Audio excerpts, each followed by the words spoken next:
যিখন ঘৰৰ শাহুৱেকে ভাগৱত শুনি ক আখৰ তত্ত্ব বুজি বোৱাৰীয়েকক নিজৰ ছোৱালী বুলি ভাবিব, যিখন ঘৰৰ বোৱাৰীয়েকে শাস্ত্ৰ ভাগৱত শুনি ক আখৰ তত্ত্ব বুজি শাহুৱেকক নিজৰ মাতৃ বুলি ভাবিব, সেইখন ঘৰত শাহু বোৱাৰীৰ মাজত কোনোদিন মনোমালিন্য হ'ব নোৱাৰে।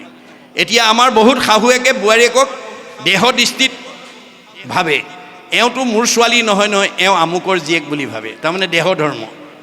বহুত বোৱাৰীয়েকে শাহুৱেকক নিজৰ মাতৃ বুলি নাভাবে, এওঁ আমুকৰহে মাতৃ, মোৰতো নহয়, তেওঁ দেহ ধৰ্ম লৈ আছে। দেহ ধৰ্ম যিদিনালৈকে আপোনালোকৰ লৈ থাকিব, সেইদিনালৈকে আপোনালোকে সংসাৰ চক্ৰত ঘূৰি থাকিব লাগিব আৰু শাহু বোৱাৰী কাজিয়াৰ পৰা মুক্ত হ'ব নোৱাৰিব। মনত ৰাখিব কথাটো। আত্মা ধৰ্ম ল'বই লাগিব। আমাৰ শংকৰদেৱে আত্মা ধৰ্ম দি থৈ গৈছে, দেহ ধৰ্ম এৰিব লাগিব। গতিকে ক আখৰ তত্ত্ব বুজি সকলোকে একাত্মা বোধ যিদিনাখন হ'ব, আপুনি জীৱন্ত মুক্ত। বিষ্ণুময় দেখে যিটো সমস্ত জগত জীৱন্ততে মুক্ত, সিটো অচিৰকালত।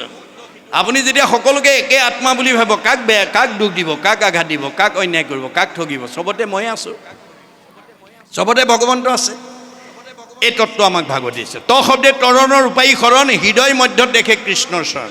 আমাৰ প্ৰত্যেকৰ হৃদয়তে আছে ভগৱন্ত, কিন্তু বাট দুটা দিছে, এটা বাওঁ এটা সোঁ, এটা আগম এটা নিগম, এটা প্ৰবৃত্তি এটা নিবৃত্তি, এটা সকাম এটা নিষ্কাম, এটা সগুণ এটা নিগুণ। আপুনি কোন বাটেদি যাব লাগিব?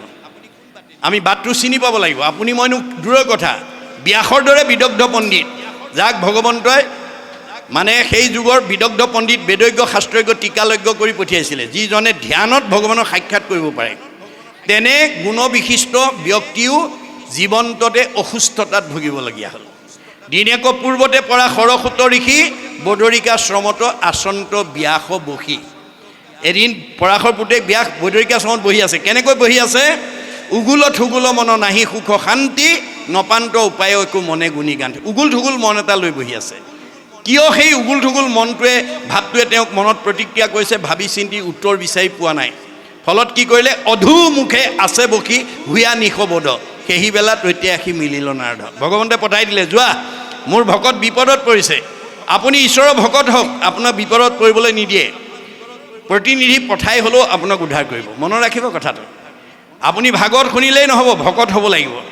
ভকত হ'বই লাগিব, 3টা আখৰৰ গুণ থাকিবই লাগিব আপোনাৰ, তেতিয়া আপোনাক বিপদত পৰিব নিদিয়ে। নাৰদ আহি গ'ল, অহাৰ লগে লগে হাতে বিনা যন্ত্ৰ মুখে ৰাম নাম, হৃদয়ত কৃষ্ণ মূৰ্তি স্ফূৰ্তি, আনন্দ মনত আহিলে। দেখাৰ লগে লগে তেওঁ একেবাৰে সচকিত হৈ, আহা আহা দেৱ ঋষি। পাদ্য অৰ্ঘ্য অচমনি কৰি বহুৱাই উদ্দেশ্য ব্যাখ্যা সুধিলে। পাদ্য অৰ্ঘ্য দুটা শব্দ, আজি আপোনালোকৰ এইটো পৰিস্ফুট হৈছে। পাদ্য মানে ভৰি ধোৱা পানী, অৰ্ঘ্য মানে মুখ ধোৱা পানী। আমি ভকতক ভৰি ধোৱা পানীয়ে মুখ ধুবলৈ নিদিব, এইটো বেদৰ পৰিপন্থী। মুখ ধোৱা পানীৰ পাত্ৰ এটা বেলেগ কৰি ৰাখিব। গতিকে ভৰি ধোৱা পানীয়ে মুখ ধুব দিব নালাগে, এইটো বেদৰ মতে। এইবিলাক আমি সংস্কাৰ হ'ব লাগিব। তাৰপিছত উদ্দেশ্য ব্যাখ্যা সোধোতে ব্যাসক নাৰদে ক'লে, মই উদ্দেশ্য কোৱাৰ আগতে তুমি কোৱা। তোমাক ভগৱন্তই বিদগ্ধ পণ্ডিত, বেদজ্ঞ শাস্ত্ৰজ্ঞ টীকালজ্ঞ এই যুগৰ এজন মানে পণ্ডিত হিচাপে তোমাক চিলে, তৎসত্বেও তুমি এনেকৈ মন মাৰি থাকিবলগীয়া কিয় হৈছে মোক কোৱা। তেতিয়া ব্যাসে ক'লে, হে দেৱৰ্ষি, মই নিজেই নাজানো মোৰ ক'ত ভুল লাগি গ'ল। গতিকে তুমি কৃপা কৰি অৱতাৰী পুৰুষ হিচাপে, বিদগ্ধ পণ্ডিত হিচাপে মোক আঙুলিয়াই দিয়া। এই কথাষাৰত ব্যাসে আমালৈ কি আদৰ্শ দিছে? দাস্যত্ব ভাৱ। দাস্যত্ব ভাৱ। আমাৰ যেতিয়ালৈকে দাস্যত্ব ভাৱ নাথাকিব, আমি তেতিয়ালৈকে জীৱনটো সঠিকভাৱে গঢ়িব নোৱাৰিম। অহংকাৰভাৱে কেতিয়াও আপুনি জীৱন গঢ়িব নোৱাৰে। গতিকে সমাজত প্ৰতিষ্ঠা হ'বলৈ হ'লে আমাৰ প্ৰত্যেকৰে দাস্যত্ব ভাৱটো লাগিব দেই। আমাৰ দাৰ্শনিক পণ্ডিতে কৈছে, to become great one we must be humble. আপুনি যদি সমাজত নিজক প্ৰতিষ্ঠা কৰিব বিচাৰে, আপুনি নম্ৰ ভাৱৰ হ'বই লাগিব। অহংকাৰী মানুহক কোনেও ভাল নাপায়। সমাজে বেয়া পোৱাজন ঈশ্বৰে ভাল নাপায়। সমাজে যাক ভাল পাব, ঈশ্বৰে তাক ভাল পাব। মনত ৰাখিব কথাটো। তাৰ কাৰণে আমি নম্ৰ হ'ব লাগিব। গতিকে ব্যাসৰ সেই নম্ৰ ভাৱ দেখি নাৰদে আঙুলিয়ালে। নাৰদ বদতি শুনা মহামুনি ব্যাস, তুমি সে কৰিলা সবে জগতকে না। তুমি গোটেই জগতখনক বিপদে পৰিচালিত কৰিলা। কেনেকৈ? নিৰন্তৰে পশুৰ লোৱাইলা তুমি প্ৰাণ, নাহি মন্দ কৰ্ম আৰু ইহাৰ সমান। তুমি সদায় প্ৰাণী বলি দি পেলাই ধৰ্ম আচৰণ কৰিবলৈ শিকালে। ইয়াতকৈ আৰু বেয়া কাম নাই। গৰিহিত কৰ্মকো কহিলা ধৰ্ম বুলি, তোমাৰো বচনে লোকে নাখিল সমূলি। আপোনালোকৰ শালমৰীয়া গাঁৱতো কাৰোবাক জ্ঞানী বা বিদ্যাৱন্ত বা আটাইতকৈ বুদ্ধিমন্ত মানুহ পঠাই দিছে। আপুনি বুদ্ধিমন্ত জ্ঞানী হৈ পেলাই যদি বিদ্যাৱন্ত হৈ আনক যদি ভুল পথে পৰিচালিত কৰে, আপুনি বাচি যাব পাৰিব নেকি? নোৱাৰিব। মনত ৰাখিব কথাটো। আপোনালোকে ঈশ্বৰ প্ৰদত্ত জ্ঞানটো কেতিয়াও বেয়া কামত ব্যৱহাৰ নকৰিব, কনষ্ট্ৰাকটিভ সদায় গঠনমুখী কামত ব্যৱহাৰ কৰিব, তেতিয়া ঈশ্বৰে আপোনাক দি থাকিব। য দদাতি স্বপ্ৰাপ্নোতি, মনত ৰাখিব কথাটো। গতিকে ব্যাসে বিপথে পৰিচালিত কৰে, নিৰন্তৰে পশুৰ লোৱাইলা তুমি প্ৰাণ, নাহি মন্দ কৰ্ম আৰু ইহাৰৰ সমান। আকস্মিকে লোকক শিকাইলা হিংসা ধৰ্ম, নুবুজিলা তুমিও বেদৰ তত্ত্ব মৰ্ম। তুমি মানুহক হিংসা ধৰ্ম শিকাই দিলা, বেদৰ তত্ত্ব মৰ্মই বুজি নাপালা। তুমি 4 বেদ 14 শাস্ত্ৰ 18 পুৰাণ ৰচনা কৰিলা সঁচা, বেদৰ তত্ত্বই বুজি নাপালা। বেদে কি কৈছিল? যত দেখা ভূত প্ৰাণী সবাহাকে বিষ্ণু মানি, হিংসা এৰি কৰা উপকাৰ। মই চবতে আছোঁ দেই, কুকুৰৰ চিগাৰ লৈ গদৰ ভুৰ, দেহটোহে কুকুৰ মেকুৰী, আত্মা নহয়। পাৰিলে উপকাৰ কৰিবা, কাকো হিংসা নকৰিবা। তুমি হিংসা ধৰ্ম শিকাই দিলা। মানুহবিলাক কি স্বভাৱে লম্পট বিষয়ত অনুৰাগ, স্বৰ্গ পাইব বুলি ৰংগে কাটে হংসচাক। মানুহবিলাক স্বভাৱতে লম্পট, ভোগবাদী, বস্তুবাদী। হাঁহ পাৰ ছাগলী বলি দিলে স্বৰ্গ সুখ পায় বুলি ক'লে চব জপিয়াই পৰিল। সিজিল তোমাৰ ঋষি পৰম অন্যায়, নাহি সুস্থ চিত্ত তব সেই অভিপ্ৰায়। তুমি যে সমাজখনক বিপদে পৰিচালিত কৰিলা, তোমাৰ পাপ হ'ল, আৰু সেইকাৰণে তুমি অসুস্থতাত ভুগিব লগা হ'ল। যেনে ব্যাসৰ দৰে বিদগ্ধ পণ্ডিতে যদি সমাজক ভুল পথে পৰিচালনা কৰাৰ কাৰণে জীৱনটোতে শাস্তি পাব লগা হয়, আপুনি মই বাচি যাব পাৰিম নেকি? এই কথা আমি উপলব্ধি কৰিব লাগিব। তেতিয়া তেওঁ লগে লগে নাৰদৰ কথা শুনি কি বুলি ক'লে? মোৰ উপদেশে কৰা ভাগৱত শাস্ত্ৰ, প্ৰচাৰোক গোবিন্দৰ গুণ নাম মাত্ৰ। এতিয়া উপায় এইটোৱে আছে, আৰু তুমি ভাগৱত শাস্ত্ৰ প্ৰণয়ন কৰি এই 17খন পুৰাণত যি ভুল পথ দিলা, তুমি ভাগৱত পুৰাণৰ দ্বাৰা, সূৰ্য পুৰাণৰ দ্বাৰা তাক নৎসাত কৰি দিয়া। তোমাৰ হাতেৰে ৰোৱা পুলি তুমি নিজৰ হাতেৰে উভালি দিয়া। আনে উভালিবলৈ গ'লে সমালোচনা কৰিব, যদি জ্ঞানী গণে তাকো কৰে নিবাৰণ, আউৰ তাৰ বচন নমানে একোজন। যদি তোমাৰ ভুল হৈছে বুলি যদি কোনোবাই ক'বলৈ যায়, মানুহে নামানে। বোলে উপালম্ভ কৰি বচন খণ্ডিত, ব্যাসতো অধিক ভুলে এহেন্তে পণ্ডিত। এওঁ আকৌ ব্যাসতকৈ পণ্ডিত আহিল বুলি সমালোচনা কৰিব। গতিকে তুমি এতিয়া ভাগৱত শাস্ত্ৰ প্ৰণয়ন কৰা, নহ'লে আৰু তোমাৰ এই অসুস্থতাৰ পৰা তুমি মুক্ত হ'ব নোৱাৰিবা। হেন শুনি ব্যাসে কৰিলন্ত ধ্যান, হৃদয়তে কৃষ্ণক দেখিলা বিদ্যমান। লগে লগে হৃদয়ত দেখা পালে। কেনেকৈ দেখিলে? বাম পাশে মায়া দক্ষিণত ভক্তি মাও, দেখি ব্যাস ঋষিৰ ৰোমাঞ্চ হৈ লগাও। আমাৰ প্ৰত্যেকৰ হৃদয়তে ভগৱন্ত আছে, কিন্তু দুটা, এটা বাওঁ এটা সুন্ত। মায়ে বান্ধন্ত ভক্তি মাও মেলাৱন্ত, দুহান্ত মধ্যত আছা ভগৱন্ত। এতিয়া আমাৰ এই তত্ত্ব নজনাৰ কাৰণে আমাৰ সমাজত এতিয়া ব্যাসৰ 17খন পুৰাণৰ মতে চলা মানুহ 70%, শতকৰা 70জন মানুহ এতিয়া সমাজত ব্যাসৰ 17খন পুৰাণৰ মতে চলি আছে। গতিকে 17খন পুৰাণৰ মতে চলি থাকিলে আপুনি চক্ৰত ঘূৰি থাকিব লাগিব। গতিকে 17খন পুৰাণক ভাগৱত পুৰাণে নৎসাত কৰি দিছে যে আমি প্ৰাণী হিংসা কৰি, হিংসা ধৰ্ম কৰি কেতিয়াও ঈশ্বৰৰ ওচৰলৈ যাব নোৱাৰে। কৰৈ নানা হিংসা ধৰ্ম, নানা দেৱ পূজৈ, পুণ্য ক্ষয় ভৈলে দুনাই নৰকত মজৈ। আপুনি হিংসা ধৰ্ম কৰি ধৰ্ম আচৰণ কৰিব পাৰিব, কিন্তু আপুনি এই নৰকত পৰি থাকিব, ঘূৰি থাকিব লাগিব। গুৰুজনাই কৈছে, মই এনেকুৱা এটা ধৰ্ম দিছোঁ, যিটো ধৰ্ম আচৰণ কৰিলে তোমালোকে 7টা ষ্টেপ পাৰ হৈ মোৰ ওচৰলৈ আহিব পাৰিব, ভগৱন্তৰ ওচৰলৈ যাব পাৰিব। ভাগৱত শুনাৰ লগে লগে প্ৰথমে দহিব পাতেক ছয়, কৰাইবে মহাপুণ্য অদ্ভুতয়, মিলাইবে বিষয়ত বীৰকতি, কৃষ্ণত পুৱাইবে প্ৰেম ভগতি, উপজাইবে আতি বৈষ্ণৱ জ্ঞান, মায়াকো দহিয়া কৰৈ নিৰ্যান, চৈতন্যময় পূৰ্ণানন্দ হৰি, থৈবন্ত তেন্তে এৰেকে কৰি। আমাক নি য'ৰ পৰা আহিছোঁ তাত লগাই দিব। আজি আপোনালোকে বিভিন্ন গৃহস্থী ঘৰৰ পৰা আহি আছে, লক্ষ্য কি বাৰু? 11 বজাত আমাৰ ভাগৱতৰ সামৰণি হ'লে আমি খাই বৈ নিজৰ নিজৰ ঠাইলৈ ঘৰলৈ ঘূৰি যাম। আপোনালোকে ঘৰৰ পৰা ওলাই আহোঁতেই নিৰ্দিষ্ট ঘৰখনলৈ নিৰ্দিষ্ট সময়ত ঘূৰি যোৱাৰ লক্ষ্য লৈ আহিছে। একেবাৰে থাকিম বুলি আমাৰ ইয়াত কোনো অহা নাই। এইটো যেনেকৈ বাস্তৱ সত্য। আমাৰ এইখন ঘৰলৈ যিটো জীৱ আহিছে, যিখন ঘৰৰ পৰা আহিছে, ক'ৰ পৰা আহিছে? পৰম ব্ৰহ্মৰ পৰা আহিছে। আৰু পৰম ব্ৰহ্মৰ ঘৰখনলৈ নিৰ্দিষ্ট সময়ত ঘূৰি যোৱাৰ লক্ষ্য লৈ আহিছে। আৰু সেই লক্ষ্যত উপনীত হৈ বাট চিনি পোৱা ঘৰখন পাবলৈ আমাৰ জীৱটোৱে কিমান বাট অতিক্ৰম কৰি আহিছে? বিংশতি লক্ষণম স্থাৱৰম। আমাৰ দেহত থকা জীৱটোৱে 20 লক্ষ বাৰ বিভিন্ন প্ৰজাতিৰ গছ গছনি হৈ আছে। নৱলক্ষম জলজ, 9 লক্ষ বাৰ বিভিন্ন প্ৰজাতিৰ মাছ মগৰ হৈ আছে। নৱলক্ষম কুৰ্মাংস, 9 লক্ষ বাৰ আমি প্ৰত্যেকেই বিভিন্ন প্ৰজাতিৰ উভচৰ প্ৰাণী কাছৰ জন্ম পাইছোঁ। 30 লক্ষ পশু নাম, 30 লক্ষ বাৰ আমি বিভিন্ন প্ৰজাতিৰ বাঘ, সিংহ, কুকুৰ, শিয়াল, মেকুৰী, গাহৰি হৈ আহিছোঁ। দশলক্ষ পক্ষী নাম 10 লক্ষবাৰ আমি প্ৰত্যেকেই বিভিন্ন প্ৰজাতিৰ চৰাই চিৰিকটি হৈ আছোঁ 70 লক্ষ বানৰা 4 লক্ষবাৰ আমি বিভিন্ন প্ৰজাতিৰ বান্দৰৰ জন্ম পাইছোঁ 2 লক্ষ ধমান বা হিতাহিত জ্ঞানশূন্য 2 লক্ষবাৰ হিতাহিত জ্ঞানশূন্য অৰ্ধমানৱ চিম্পাঞ্জীৰ দৰে জন্ম ধাৰণ কৰিছোঁ তথৌ মনুষ্যত্ব প্ৰাপ্য ততঃ কৰ্মাণি সাধয়ে তাৰ পিছতে সৌভাগ্যক্ৰমে পুণ্য অৰ্জন কৰি মানুহ নামৰ উপাধিটোলৈ প্ৰমোচন পাইছোঁ মানুহ নামৰ উপাধিলৈ প্ৰমোচন পালে আজিৰ দৰে ভাগৱত শুনি আমি 7টা ষ্টেপ পাৰ হৈ গুচি যাব পাৰিম যদি আপুনি মানুহৰ জন্ম পাই যদি ভাগৱত শ্ৰৱণ নকৰে ধৰ্মেন হীনা পশুৰভি সমানা মানুহৰ জন্ম পাই যদি ঈশ্বৰৰ কথা নুশুনে হে তেওঁ স্বভাৱত পশু গতিকে 4টা বিষয়ত ইতৰ প্ৰাণীৰ লগত আমাৰ পাৰ্থক্য নাই বেদৰ মতে কিহত নাই আহাৰ নিদ্ৰা ভয় মৈথুনস্য সামান্যম এতৎ পশুৰভি নৰানাম এই 4টা আপোনাৰো আছে গৰু ছাগলীৰ আছে আমিও আহাৰ খাওঁ গৰু ছাগলীও খায় আমিও জিৰণি লওঁ গৰু ছাগলীও জিৰণি লয় আমিও সন্তান জন্ম দিওঁ তেওঁলোকেও দিয়ে আমিও মৰিবলৈ ভয় কৰোঁ তেওঁলোকো ভয় কৰে 4টা বিষয়ত ইতৰ প্ৰাণীৰ লগত আমাৰ পাৰ্থক্য নাই আমাৰ পাৰ্থক্যটো ক'ত আছে ধৰ্মহি তেইছাম অধিক বিশেষ মানুহৰ জন্ম পাই ধৰ্ম আচৰণ কৰিব লাগিব ঈশ্বৰৰ কথা শুনিব লাগিব যদি ঈশ্বৰৰ কথা নুশুনে ধৰ্মেন হীনা পশুৰভি সমানা সি দেখাতহে মানুহ তাৰ স্বভাৱটো পশুৰ লগত একেই গতিকে আমি কেনেধৰণে আগবাঢ়ি যাব লাগিব এই কথা আমাক কৈ আছে মানে যা দৃষ্টি ভাৱনা জৈশ্য সিদ্ধি ভৱতি তাত দৃষ্টি আপোনাক ল'ৰা লাগিলে ল'ৰা দিব ছোৱালী লাগিলে ছোৱালী দিব ভগৱানে কৈছে তোমাক ল'ৰা লাগিলে ল'ৰা দিম ছোৱালী লাগিলে ছোৱালী দিম কিন্তু মোৰ পৰা কেনেকৈ বিচাৰিব লাগে মই নিয়ম ভাগৱতত লিখি থৈ আছোঁ ভাগৱত শুনি পঢ়ি নিয়মবিলাক মানিব লাগিব আমাৰ নিয়ম বান্ধি দিছে ভাগৱত কেৱল নিয়মৰ সমষ্টি মনত ৰাখিব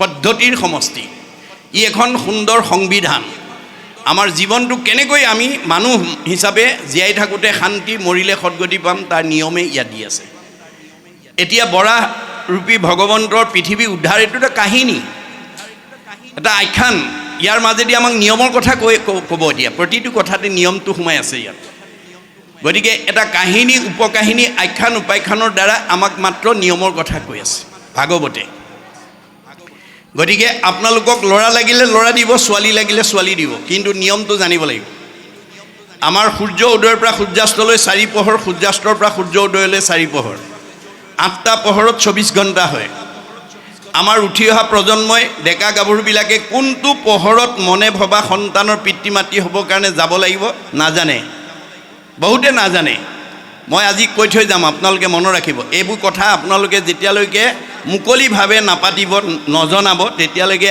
আপুনি ভবা সন্তানৰ পিতৃ মাতৃ হ'ব নোৱাৰিব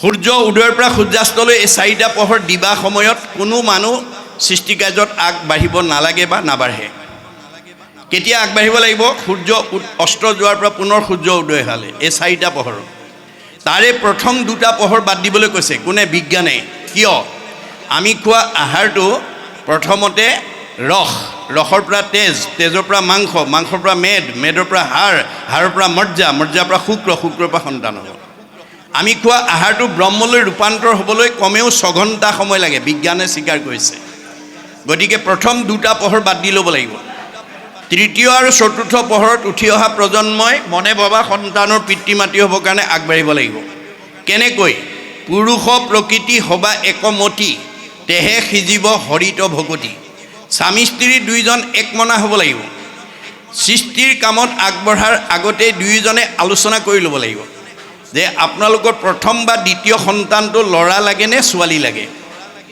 কেনেকুৱা ল'ৰা ছোৱালী লাগে ডাক্তৰ লাগে নে ইঞ্জিনিয়াৰ নে প্ৰবক্তা নে অধিবক্তা নে বুদ্ধিজীৱী নে জ্ঞানী নে মানি নে সন্ত নে মহন্ত নে ভক্ত নে বৈষ্ণৱ নে সাধু লাগে কি গুণৰ সন্তান লাগে সেইটো দুইজনে আলোচনা কৰি ল'ব লাগিব কৰি যথা সময়ত ভাৱটো নিবেদন কৰিব লাগিব যদি আমাৰ দাম্পত্য জীৱনত দুইজনৰ মাজত মতভেদ থাকে তেতিয়াহ'লে আমাৰ জীৱনলৈ কাশ্যপ ঋষিৰ নিচিনা জীৱন নামি আহিব কাশ্যপ ঋষিৰ 2গৰাকী ভাৰ্যা এগৰাকীৰ নাম দিতি এগৰাকীৰ নাম অদিতিয়ে সকলো কথা স্বামীৰ লগত আলোচনা কৰি আগবাঢ়িছিল সৃষ্টিৰ কাৰ্যটো দুইজনে মিলি আগবাঢ়িছিল সেইকাৰণে আটাইকেইটা দেৱতা সন্তান জন্ম হ'ল কিন্তু দিতি হিংসা কৰি আছিল সতিনীৰ সন্তান হোৱা দেখি হিংসাত ভাগি পৰিছিল আৰু স্বামীক গৈ অসময়ত উপাসনা স্থানত পুত্ৰদানৰ কাৰণে আহ্বান জনাইছিল। দূৰদৰ্শী সম্পন্ন কশ্যপে কৈছিল, ভাৰ্যা এইটো পুত্ৰদানৰ সময় নহয়, তুমি অলপ অপেক্ষা কৰা। নামানে। উপায়ন্তৰ হৈ ভাৰ্যাক সন্তুষ্টি দিবৰ কাৰণে পুত্ৰদান দিলে। ফলত কি হ'ল? হিৰণ্যাক্ষ আৰু হিৰণ্যকশিপু দৈত্য। আমাৰ দম্পতীসকলেও যদি নিয়ম নাজানে, নিয়ম নামানে, আপোনালোকৰ ঘৰলৈও একেই জীৱ আহি যাব। আমাৰ বুঢ়াসকলে কয়, ভালক পাই ভালক পাই ভালে, জাবৰে পাই খালক। ভালে পাই ভালক, জাবৰে পাই খালক।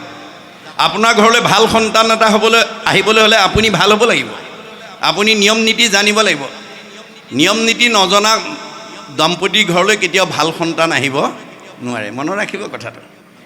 আমি নিয়ম ক'ত পাম? ভাগৱতত চব নিয়ম ইয়াত আছে, বান্ধি থৈছে চব পদ্ধতি। এটা জীৱই মাতৃগৰ্ভত স্থিতি লোৱা দিনৰ পৰা মৃত্যু পৰ্যন্ত কি কৰিব লাগিব, কি কৰিব নালাগিব, কি খাব লাগিব, কি খাব নালাগিব, কলৈ যাব লাগিব, কলৈ যাব নালাগিব, চব নিয়ম ইয়াত বান্ধি থৈছে। গতিকে আপোনালোকে যদি শতবাৰ্ষিকলৈকে এই ভাগৱত যদি আপোনালোকে চৰ্চা কৰি থাকিব পাৰে, এইখন গাঁৱৰ পৰিৱেশ কেনেকৈ পৰিৱৰ্তন হৈ যাব, আপোনালোকৰ মাজলৈ কেনেকৈ একতাৰ ভাৱ জাগি উঠিব, সময়েহে ক'ব দেই। ধৰ্ম বেলেগ বস্তু নহয়। ধৰ্ম হৈছে ঈশ্বৰৰ কথা শুনা। ঈশ্বৰৰ কথা শুনিলেই ধৰ্ম ৰক্ষা হয় বুলি সৰ্বপল্লী ৰাধাকৃষ্ণনে কৈছে। Religion binds man to man and man to God. ধৰ্মই আমাক কি কৰে? ইজন মানুহে সিজন মানুহক ভাল পাবলৈ শিকায়। আপোনালোকে 4 দিনীয়া কাৰ্যসূচী সম্পন্ন কৰিবৰ কাৰণে এমাহ, 2 মাহ, 3 মাহ আগৰ পৰা ডেকা গাভৰুবিলাকে মিলি একেলগে কাম কৰি আছে। ফলত ইজনৰ প্ৰতি সিজনৰ প্ৰেম ভাৱটো আগতকৈ বাঢ়ি বাঢ়ি গৈ আছে। গতিকে ইজনে সিজনক ভাল পালেহে ভগৱানক ভাল পাব পাৰিব। ভগৱানে কৈছে, মোক ভাল পোৱাৰ আগতে নিজৰ পৰিয়ালটোক ভাল পাবলৈ শিকিবা। মোক ভাল পোৱাৰ আগতে ওচৰ চুবুৰীয়াক ভাল পাবলৈ শিকিবা। মোক ভাল পোৱাৰ আগতে তোমাৰ ঘৰলৈ অহা আলহী অতিথি, ভকত বৈষ্ণৱ, বন্ধু বান্ধৱক ভাল পাবলৈ শিকিবা। মোক ভাল পোৱাৰ আগতে দেখাজনক ভাল পাবলৈ শিকিবা। দেখাজনকেই যদি ভাল নাপায়, নেদেখাজনক ভাল পোৱাৰ তাৰ অধিকাৰ নাই। মনত ৰাখিব, আপোনালোকৰ এই অনুষ্ঠানৰ মাহাত্ম্যটো আমাৰ সৰ্বপল্লী ৰাধাকৃষ্ণ, এইটো ধৰ্ম। এইটো ধৰ্ম আচৰণ কৰি আছে আপোনালোকে। ধৰ্মই কি কৰিব? আপোনালোকৰ সমাজখনক একতাৰ ডোলেৰে বান্ধি ৰাখিব। Dharma is that which binds society together, but which divides society, breaks it up into parts and makes people fight one another is adharma. আপোনালোকৰ শালমৰীয়া গাঁৱত ডাক্তৰ, ইঞ্জিনিয়াৰ, অফিচাৰ, প্ৰবক্তা, অধিবক্তা, বুদ্ধিজীৱী, জ্ঞানী, মানি, উচ্চ পদস্থত চাকৰি কৰা মানুহ আছে। ইজনক দেখিলে যদি সিজনে মুখখন সিফালৈ ঘূৰাই দিয়ে, ইজনৰ প্ৰতি যদি সিজনৰ সদ্ভাৱ নাই, এইখন গাঁও অধৰ্মী সমাজ। আপুনি বাহিৰৰ পৰা দেখিছে শালমৰীয়া গাঁৱৰ এঘৰ মানুহ ধনে ধানে, টকাই পইচাই, গাড়ীয়ে মটৰে, পকা ঘৰে দুৱাৰে, চাকৰিয়ে বাকৰি একদম নদন বদন। ভিতৰলৈ সোমাই গৈ দেখিলে শাহু বোৱাৰীৰ মাজত মাতবোল নাই, স্বামী স্ত্ৰীৰ মাজত মনোমালিন্য, ককাই ভাইৰ মাজত মনোমালিন্য, ইজনৰ প্ৰতি সিজনৰ সদ্ভাৱ নাই। সেইখন কি হ'ব? অধৰ্মী পৰিয়াল। তাৰো আমূল পৰিৱৰ্তন আনিব পাৰিব যদি এই নদীখন বোৱাব পাৰে। কৃষ্ণ নাম কীৰ্তনৰ নদী নাই জিঠানত, ভকতৰ সংগ জৈত নাই, ব্ৰহ্মাৰ ভুৱন ভৈলেও অপবিত্ৰ সিটো আতি, যোগ্যনুহে থাকিবে তথাই। চব আছে, মিলা প্ৰীতি নাই, সেইখন ঘৰ কেতিয়াও বসবাসৰ যোগ্য নহয়। চব আছে, মিলা প্ৰীতি নাই, সেইখন গাঁও কেতিয়াও বসবাসৰ যোগ্য হ'ব নোৱাৰে। গতিকে আমি কেনেকৈ বাস কৰিলে আমি শান্তিত থাকিম, এইটো হ'ব আমাৰ মূল লক্ষ্য। যেনেকৈ পৰীক্ষিতক ভগৱানে বৈষ্ণৱ কৰি জন্ম দিছিলে, কিন্তু অভিশপ্ত হ'ল। কিয়? বৈষ্ণৱৰ 1 নম্বৰ বৈশিষ্ট্য যে ঈশ্বৰৰ কথা পাতি থাকোঁতে আন কথা নাপাতে। এইটো বৈষ্ণৱৰ প্ৰথম গুণ। পাতিব পাৰিব, আপোনাৰ কি পাপ হ'ব? পাপায় পৰপীড়নম। আজি আপোনালোক সকলো ভাগৱত শুনিবলৈ আহিছে। আপোনালোকে ঘৰৰ পৰা ওলাই আহোঁতে যদি বাটত কোনোবাই আপোনালোকৰ বন্ধু বান্ধৱ বা ভকত বৈষ্ণৱে লগ পাই যদি আপোনালোকক কথা পাতিছে বা আপোনাক দৰ্শন কৰিছে, সেই দৰ্শন কৰাজনৰ কি হ'ব? ভাগৱতত কৈছে, বেদত কৈছে, বৈষ্ণৱালয় সমীপ স্থান বিষ্ণু সেৱাৰ্থে গতান চাণ্ডালান পতিতান স্পৃষ্ট ন স্নানম আচৰিত। ঈশ্বৰৰ কথা শুনিবলৈ যোৱা মানুহ আৰু নামঘৰৰ কাষত বাস কৰা মানুহক যদি দৈৱবশে দৰ্শন প্ৰদৰ্শন হয়, ইমানেই পুণ্য হয়, গা নুধুলেও হয়। আজি ভাগৱত শুনিবলৈ অহাবিলাক ইমান পুণ্যৱান, আপোনালোকক দেখিলেও আনৰ গা নোধোৱাকৈ হয়। বেদে কৈছে, ভগৱানে কৈছে। তেনেস্থলত আপুনি যদি ভাগৱত শুনিবলৈ আহি ভাগৱত ব্যাখ্যা কৰি থকাৰ পিছত অন্য কথা পাতি আছে, আৰু আপুনি অন্য কথা পতাৰ লগে লগে যদি ওচৰৰ মানুহজনে কৃষ্ণ কথা শুনাত বাধা হৈছে, তেতিয়া গ্ৰাম্য কথা পতা দুজনৰ কি হ'ব? পাপায়্য পৰপীড়ন, তেওঁলোকৰ পাপ হ'ব। মনত ৰাখিবা দেই। আজি নামঘৰলৈ আহিও কোনোবাই পাপ লৈ যাব পাৰে, ঠিক নাই, যদি ইয়াত কেনেকৈ থাকিব লাগে নিয়মটো যদি নাজানে। নিয়ম নাজানিলে আমাৰ গোটেই জীৱনেই ধ্বংস হৈ যাব। গতিকে ভাগৱতে কেৱল নিয়মৰ কথা কৈ আছে, পদ্ধতিৰ কথা কৈ আছে। আমি নিয়মবোৰ শিকিবৰ কাৰণে আহিব লাগে। ইয়াতো আকৌ ভগৱন্তৰ ৰহস্য এটা ৰাখিছে। কি বুলি? অৰ্জুনক কৈছে, সখা, শালমৰীয়া গাঁৱৰ দ্বিতীয় দিনা ভাগৱত ব্যাখ্যালৈ আমন্ত্ৰণ কৰা যিসকল বাপ বৈষ্ণৱ, ভকত বৈষ্ণৱ আহিছে, চবেই যদি একান্ত মনে কৃষ্ণ কথা শুনি দিয়ে, চবকে যদি মই সমান নম্বৰ দি বৈকুণ্ঠলৈ পঠাই দিবলগীয়া হয়, মোৰ শালমৰীয়া গাঁৱত মায়াৰ বজাৰখনেই বন্ধ হৈ যাব। মই জীৱক লৈহে আনন্দ কৰি আছোঁ। এতিয়া ইয়ালৈ অহা কাৰোবাক আপোনাৰ তেওঁ মায়া নামৰ শক্তি এটা পঠাই পেলাই অন্য মনস্ক কৰি দিব। চাহ তামোল খোৱা কথা পাতি দিব, তামোল চালি খোৱা কথা পাতিব, ঘৰত এৰি থৈ অহা কামকেইটাৰ কথা পাতিব, বিষয়ৰ কথা পাতিব, ইত্যাদি ইত্যাদি। ৰীতে হঠাং ইয়ৎ প্ৰতীয়েত ন প্ৰতীয়েত স্বাত্মানি তৎ অবিদ্যাত্মানো যথা য়াভাসু যথা তমঃ। আপোনাৰ মনটো যদি ভাগৱত শুনাৰ পৰা আঁতৰাই দিছে ভগৱানে, তেতিয়া জানিব মায়ে আপোনাক পালে আৰু। গতিকে মায়াই যাতে আপোনাৰ মনটো ভাগৱত শুনাৰ পৰা আঁতৰাই নিব নোৱাৰে, তাৰ কাৰণে আপুনি সজাগ হ'ব লাগিব। অৰ্জুনক কৈছে, জীৱনৰ যিটো দিনত যিটো মুহূৰ্তত সাধুৰ সংগত বহি শ্ৰদ্ধাৰে মোৰ কথা শুনিব পাৰিবা, সেইদিনা তুমি দুগুণ পাপৰ পৰা নিজক মুক্ত কৰিব পাৰিবা। অপৰম মংগল নাম যিপুন শ্ৰদ্ধায়ে শুনৈ, হৰৈ পাপ তাহাৰ দুগুণ অনিচ্ছাত এক গুণ শ্ৰদ্ধাত দুগুণ নাম, এহি মতে বুজিবা অৰ্জুন। আজি ইয়ালৈ অহা সকলোৱে সমান নম্বৰ নাপাবও পাৰে দেই।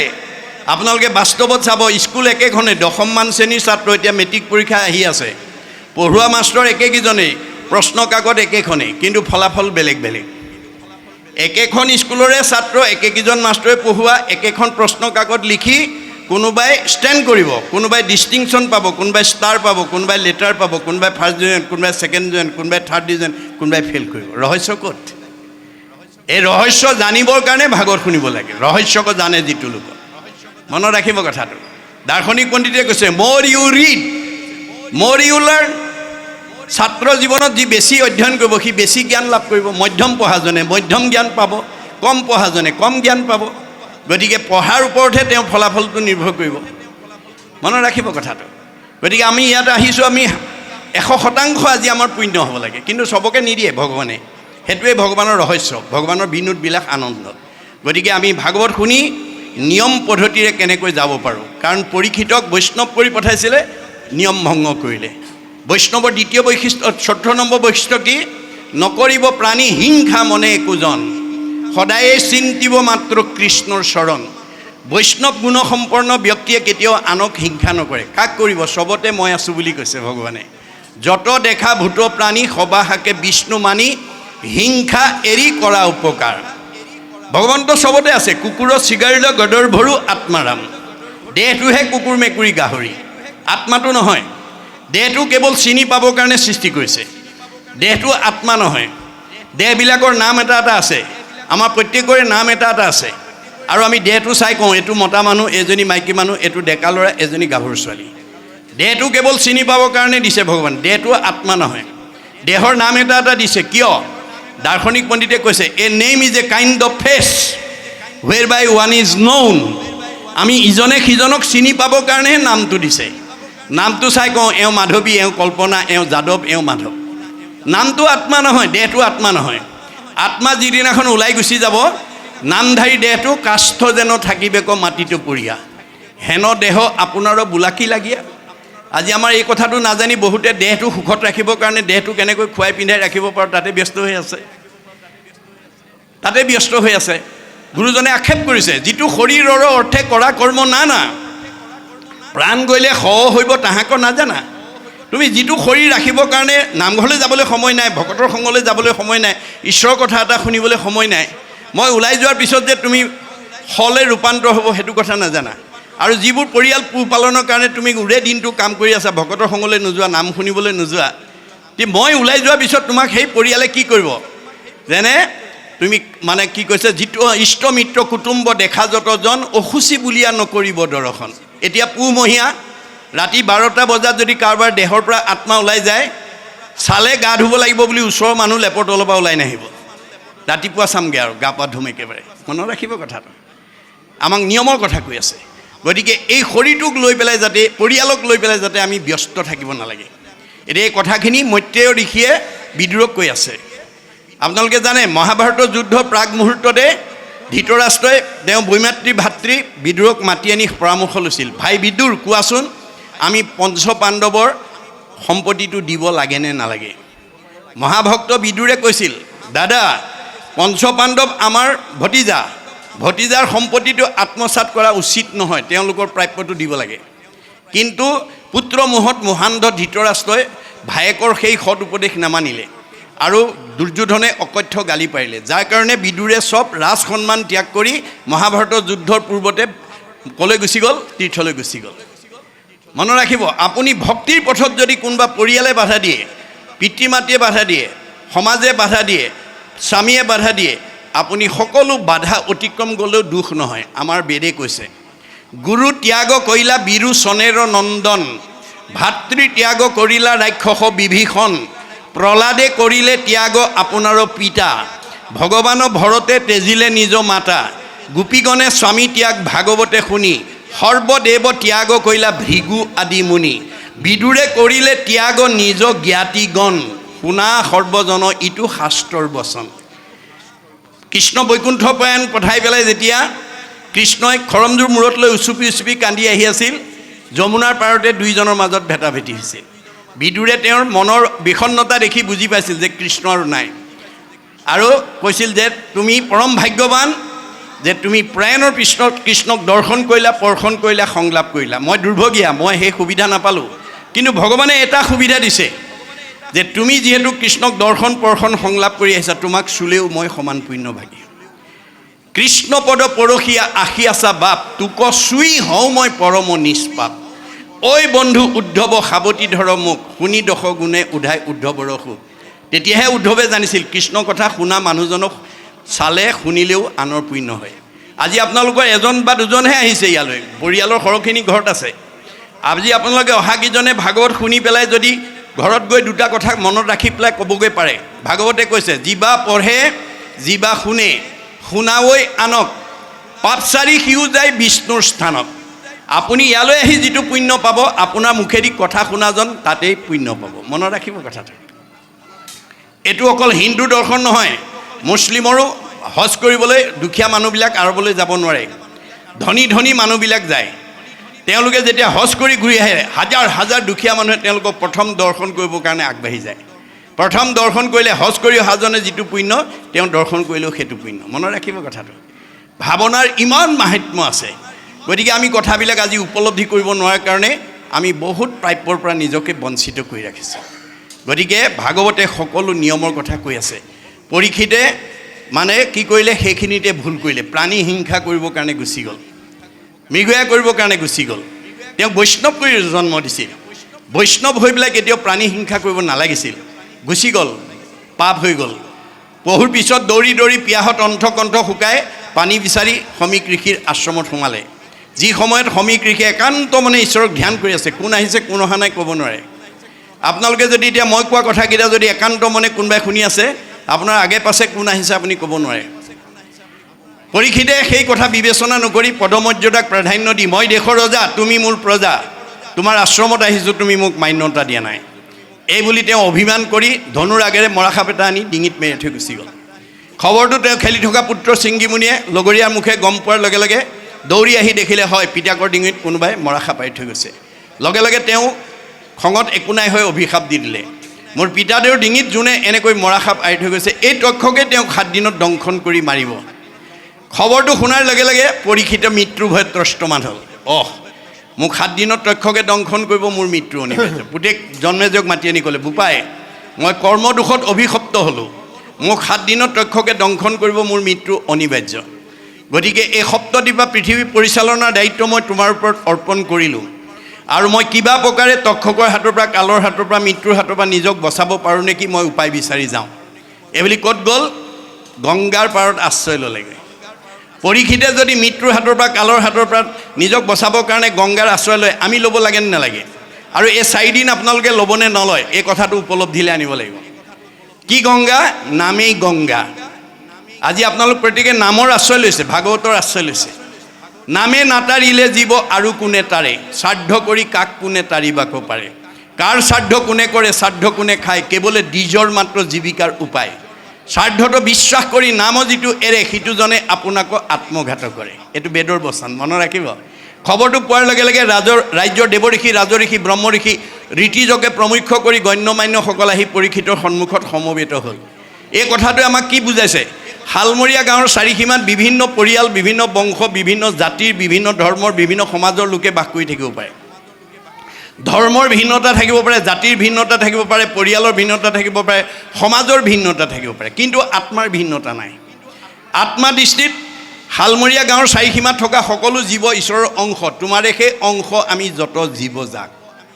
তোমাৰ মায়াই প্ৰভু বান্ধিলে আমাক। এতিয়া তেওঁ মায়াই পায়, এইটো চুত, এইটো বড়, এইটো আপোন, এইটো পৰ, ভেদভাৱ আনি দিলে। গতিকে গুৰুজনে আমাক কৈছে, তুমি দাবী কৰা ভগৱন্তৰ ওচৰত, কি বুলি? দিওঁ উপদেশ ভজো তোমাৰ চৰণে, কৰ্মৰ বন্ধন সিন্ধু শ্ৰৱণ কীৰ্তনে। ভাগৱত শুনি যাতে তোমাৰ এই মায়াৰ বন্ধনৰ গাঁঠিবিলাক যাতে মই ছিঙি দিব পাৰোঁ। ভাগৱত শুনাৰ লগে লগে ভিদ্যতে হৃদয় গ্ৰন্থি, সিদ্ধতে সৰ্বসংশয়। ভাগৱত শুনাৰ লগে লগে আপোনাৰ পূৰ্বজন্মৰ যিবোৰ কৰ্মবন্ধৰ গাঁঠি লাগি আছে চব খুলি যাব, আৰু সংশয় দূৰ হ'ব। একে সীমাতে এঘৰে সুখত এঘৰে দুখত কিয় আছে বুজি পাব। তেতিয়া আৰু আপোনাৰ হিংসা ভাৱ ইয়াত আহিব নোৱাৰে। আজি এই সংশয়টো দূৰ নকৰাৰ কাৰণে শালমৰীয়া গাঁৱৰ বহুত মানুহ আছে, আনৰ হোৱা দেখিব নোৱাৰে, আনৰ উন্নতি দেখিব নোৱাৰে। আনৰ ল'ৰা ছোৱালীকেইটা পঢ়া শুনাত আগবাঢ়ি গ'লে আনে হিংসা কৰে। সেইটো স্বভাৱ যদি আছে আজি ইয়াতে এৰিব। কাৰণ ভাগৱতত ভগৱন্তই কৈছে, অপৰৰ সম্পদ দেখি মৰে যিটো চক্ষু পুৰি, তাৰো আশা সবে হুৱে নষ্ট, তোমাত বিমুখ ভৈলে একো আত সুখ নাই, অমিছা সবে যত কৰে কষ্ট। আপুনি ৰাতিপুৱা শুই উঠাৰ পৰা গধূলা খোৱালৈকে শিলত মূৰ এচাৰি উপাৰ্জন কৰি থাকক, তেওঁ থকা জেগাকণত যদি পৰহিংসা ভাৱ আপুনি লয়, আপোনাৰ মনৰ কামনা কোনোদিন পূৰণ নকৰে। মনৰ কামনা পূৰণ নকৰিলে আপুনি কেতিয়াও খোলা হাঁহি মাৰিব নোৱাৰিব। খোলা হাঁহি মাৰিব নোৱাৰা মানুহৰ চেহেৰা ভাল নহয়, কমনীয়তা নাবাঢ়ে, আয়ুস নাবাঢ়ে। বাইবেলত চলোমনে কৈছে, মেৰী হাৰ্ট ডুৱেট good like a medicine, A broken heart dried the bone. যাৰ হৃদয়ত আনন্দ থাকিব, মেডিচিনৰ দৰে কাম কৰিব, চেহেৰা ধুনীয়া কৰিব, কমনীয়তা বাঢ়িব, আয়ুস বাঢ়িব। যাৰ হৃদয়ত দুখ বেদনাই ভৰি দিব, আৰু ধন টকা পইচা, গাড়ী মটৰ, পকা ঘৰ দুৱাৰ মাজত থাকক, সি হাড়লৈকে শুকাই যাব। ঘিউ মৌৱে আপোনাৰ চেহেৰা ভাল কৰিব নোৱাৰে যদি মনটো আনন্দত ৰাখিব নোৱাৰে। মনত ৰাখিব কথাটো। আপুনি আনন্দ বিচাৰিব নালাগে, আনন্দহে আপোনাৰ ঘৰ বিচাৰি আহিব। আপুনি দুখ বিচাৰিব নালাগে, দুখেহে আপোনাৰ ঘৰ বিচাৰি আহিব। আপুনি ভগৱন্তক বিচাৰিব নালাগে, ভগৱন্ত আপোনাৰ ঘৰ বিচাৰি আহিব। ভাগৱতে কৈছে, আপুনি ৰাতিপুৱা শুই উঠাৰ পৰা গধূলা খোৱালৈ আপোনাৰ ঘৰলৈ অহা আলহী অতিথি, ভকত বৈষ্ণৱ, বন্ধু বান্ধৱক লগ পালে যদি আপুনি ঈশ্বৰৰ কথা কয় আৰু শুনে, মূৰ শুনিৰ মল কথা কহন্ত শুনন্ত, মোত বিনে চিত্ত আন দেৱত নেদন্ত, পৰম আনন্দ আহি মনত মিলয়, দেৱতাক আৰু তিনি তাপে নচুৱাই। আপুনি আনন্দ বিচাৰিব নালাগে, আপুনি বন্ধু বান্ধৱ লগ পালে ঈশ্বৰৰ কথা পাতক, আনন্দ নিজে আহিব। তাকে নাজানি যদি আপোনাৰ ঘৰলৈ অহা আলহী অতিথি, ভকত বৈষ্ণৱ, বন্ধু বান্ধৱক লগ পালে পৰ চৰ্চা, পৰ নিন্দা, পৰ সমালোচনা পাতে, আৰু আপোনাৰ সমালোচনাই যদি আনৰ অন্তৰত আঘাত দিয়ে, তেতিয়া আলোচনা কৰা কিজনৰ কি হ'ব? ভগৱানে কৈছে, পা পাই পৰপীড়নম। আপুনি কাক দুখ দিব? চবতে মই আছোঁ। যত দেখা ভূত প্ৰাণী সবহাকে বিষ্ণু মানি, হিংসা এৰি কৰা উপকাৰ। আপুনি হিংসা ধৰ্মৰ কথা পাতি আছে, আনৰ অন্তৰত আঘাত দিয়া কথা পাতি আছে। গতিকে ভগৱন্তই কৈছে মোকে আঘাত দিবা, মোকে দুখ দিবা, মোকেই অন্যায় কৰিবা, আকৌ মই তোমাক ভালে ৰাখিব লাগে, নহ'ব। ভাগৱত শুনি এই নিয়ম এৰিবা। কোনো শাহুৱেকে নাভাবিব বোৱাৰীক মই আজি একদম হৃদয়ত এবাৰ ঠিকছে দি দিছোঁ। কেতিয়াবা কিছুমান শাহুৱেকে লগৰগৰাকীক কয় মই আজি বোৱাৰীক একদম হিয়ালৈকে ভেজাই দিছোঁ। ভগৱানে কৈছে কাক দুখ দিছা? তুমি দুগুণ পাবৰ কাৰণে সাজু হৈ থাকা। বোৱাৰী দেহতো মই আছোঁ, শাহুৰ দেহতো মই আছোঁ। কোনো বোৱাৰীয়ে নাভাবিব শাহুক মই আঘাত দি মই বাচি থাকিম। মনত ৰাখিব কথাটো। না ভুক্তং ক্ষতে কৰ্ম কল্প কৌটিশ্বৰতয়পি অৱশ্যমেব ভুক্তৈবম কিতঃ কৰ্ম শুভাশুভম। শাহু বোৱাৰীয়ে কাজিয়া কৰিব পাৰিব, দুইজনী কুকুৰৰ জন্ম ল'ব লাগিব। মনত ৰাখিব কথাটো। আপুনি কুকুৰৰ জন্ম ল'ব লাগিব, কাৰণ ভগৱানে আমাক মিলা প্ৰীতি থাকিবৰ কাৰণে মানুহৰ জন্ম দিছে। আপুনি যদি কুকুৰৰ দৰে কাজিয়া কৰি থাকে, আপোনাক ভগৱানে কৈছে মই তোমাক মানুহৰ জন্ম দিছিলোঁ মিলা প্ৰীতি মৰম চেনেহত থাকিবৰ কাৰণে, একতাৰ দোলে বান্ধ খাই থাকিব। তোমালোকে জ্ঞাতি হিংসা কৰা কুকুৰৰ দৰে কাজিয়া, এইবাৰ একেবাৰে জেগাত দি দিম, যিমান কৰা কৰিবগৈ। কাৰোবাৰ যদি কাজিয়া কৰা স্বভাৱ আছে আজি ইয়াতে এৰিব দেই, মনত ৰাখিব। আপুনি কৰিব পাৰিব, কিন্তু আপোনাৰ জীৱটোৱে গৈ আকৌ কুকুৰৰ জন্ম ল'ব লাগিব, আপুনি বাচি যাব নোৱাৰিব। সেইকাৰণে ভাগৱত শুনিবলৈ আহিব লাগে। গতিকে অৱশেষত মানে তেওঁ অহাৰ লগে লগে গোটেইখিনি দেৱঋষি, ৰাজঋষি, ব্ৰহ্মঋষি, ঋতিজ আহি সন্মুখত সমবেত হ'ল। এই কথাটোৱে আমাক কি শিকাইছে? শালমৰীয়া গাঁৱত বিভিন্ন জাতি জনগোষ্ঠী, বিভিন্ন ধৰ্ম, বিভিন্ন পৰিয়াল, বিভিন্ন বংশৰ লোকে বাস কৰিব পাৰে। বংশৰ ভিন্নতা, জাতিৰ ভিন্নতা, সমাজৰ ভিন্নতা থাকিব, আত্মাৰ ভিন্নতা নাই। শালমৰীয়া গাঁৱত কাৰোবাৰ বিপদ এটা হ'লে আপুনি খবৰ এটা নোলোৱাকৈ নাথাকিব। মোৰ পৰিয়ালৰ নহয়, মোৰ বংশৰ নহয়, মোৰ সমাজৰ নহয়, যি হয় আপুনি ভগৱানে বেয়া পাব। ভগৱানে আপোনাক বেয়া পাব। ভগৱানে কাক ভাল পায়? গড লাভছ হিম হু লাভছ হিজ ক্ৰিয়েচাৰ। ভগৱানে সেইজনকেই ভাল পায় যি তেওঁৰ সৃষ্টিৰ প্ৰাণীবিলাকক ভাল পায়। যিটো কথা গুৰুজনৰ আগত এগৰাকী মহিয়সী নাৰীয়ে কৈ অলৌকিকক লৌকিক কৰি অবাস্তৱক বাস্তৱ কৰি জগতলৈ খ্যাতি এৰি থৈ গৈছে। কোনে? ৰাধিকা সতীয়ে। ৰাধিকা সতীয়ে গুৰুজনৰ ওচৰত প্ৰথম সতীত্ব গুণৰ বৈশিষ্ট্য কি বুলি কৈছিল? প্ৰভু, মোৰ সতীত্ব গুণৰ প্ৰথম বৈশিষ্ট্য হৈছে ভগৱানৰ সৃষ্টিৰ সকলো পঞ্চভৌতিক প্ৰাণীতে ভগৱান আছে বুলি জানি মই চবকে দয়া, মৰম, স্নেহ, ৰক্ষণাবেক্ষণ দিওঁ। জয়ন্তী বদতি প্ৰভু শুনিও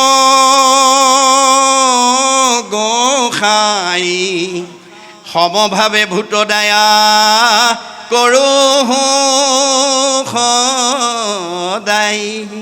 অ স্বামী তপ, স্বামী জপ, স্বামী কৰোঁ ধ্যান, স্বামীৰ কুশল বিনে নিচিন্তেও আন। ভাল উপদেশ দিয়া চলাওঁ স্বামীক, মাস মধ্যে একবাৰ কৰোঁ ৰতিক। যদি স্বামী মন্দ কৰ্ম কৰে আচৰণ, মিষ্ট বাক্য কৰি তাক কৰোঁ নিবাৰণ।